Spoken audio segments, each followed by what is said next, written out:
अबे जग एवढं समोर चाललं आहे की काही समजत नाहीये की मुलाला काय बनवू आणि कुठे टाकू.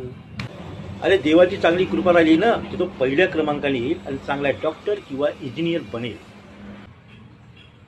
आणि जर का देवाची थोडी जास्त कृपा झाली तर तो दुसऱ्या क्रमांकाने येऊन IAS किंवा IPS ऑफिसर बनू शकते.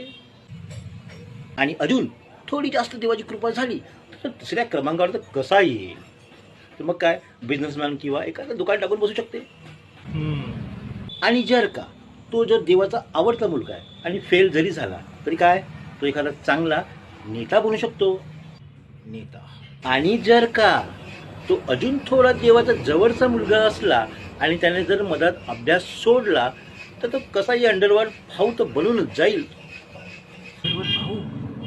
आणि जर का तो स्वतःला देवच मानत असेल तर तो एक खूप मोठा साधू बनून जाईल. मग तो देवच बनेल.